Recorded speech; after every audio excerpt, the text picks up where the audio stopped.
Welcome to the history of things. It's a game of skill. It's a game of luck. It's a game of nerve. It's a game that tells a story. The story of America itself. Poker is more than just cards and chips, you know. It's woven into the very fabric of the nation's history. From the smoky backrooms of Mississippi riverboats, to the bright lights of Las Vegas, from dusty saloons, to the digital tables of the internet, poker has been there. The story begins on the water, the Mississippi River in the early 1800s. It was the nation's great highway, a bustling artery of commerce and travel. Steamboats chugged up and down its muddy currents, and on these boats, a new game was taking shape. It was a game played by gentlemen and scoundrels alike. French sailors and settlers in New Orleans played a game called poker. It used a small deck of cards. It involved betting and bluffing. This was the ancestor of American poker. It was simple, raw, and just perfect for passing the long hours on the river. He was a professional, a man who made his living with cards. The game wasn't always honest. Stories of marked cards and hidden devices followed the riverboat gambler. As these boats docked in towns along the river, from New Orleans to St. Louis, the game came ashore. The small 20-card deck would soon change as poker moved inland and evolved.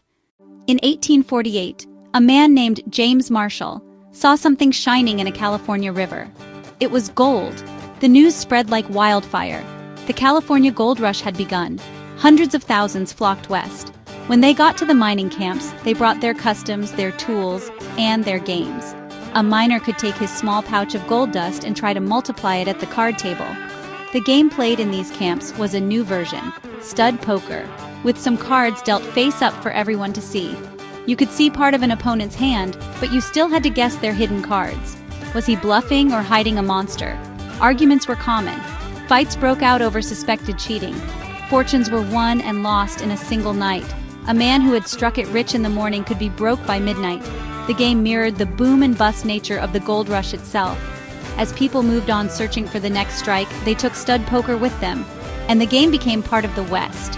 Poker became the main form of entertainment in the gold fields, social, violent, and intoxicating. The American West, a land of myth and legend. Cowboys, lawmen, outlaws, at the heart of every dusty town was the saloon.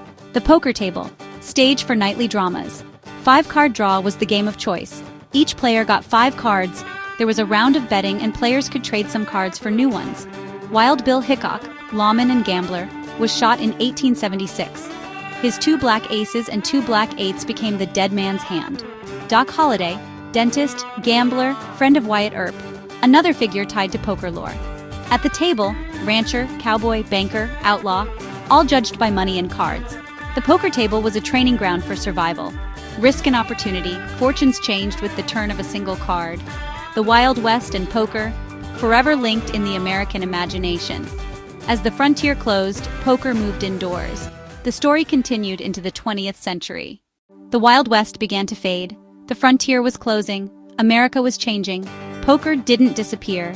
It moved indoors, into private clubs, barracks, union halls, and kitchen tables across the country. New forms of poker developed, Texas Hold'em, Omaha, with hole cards and community cards that changed the strategy.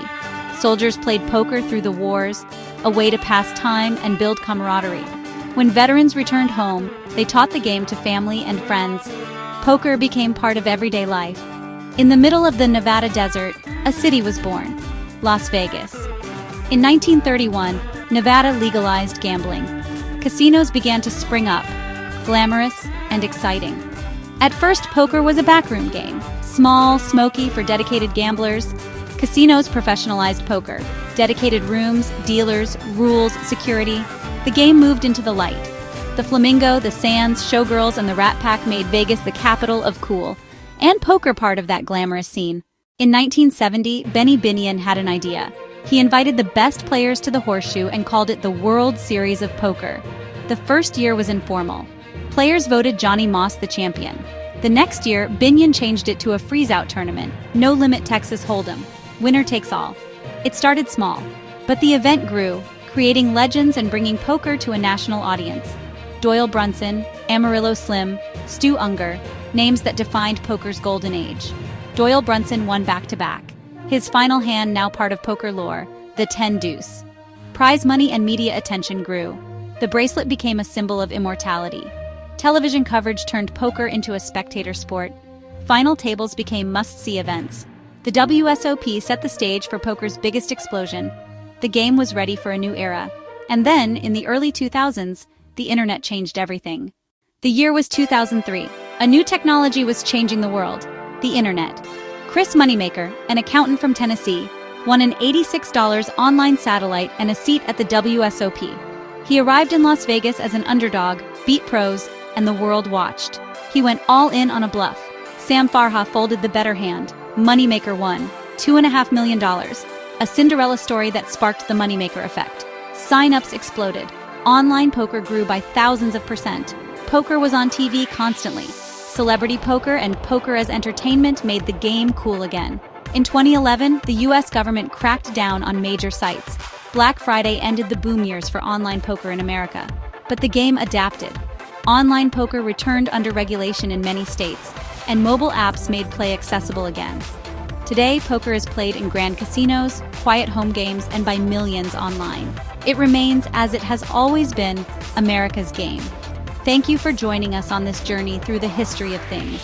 If you enjoyed this story, please like and subscribe to The History of Things for more histories.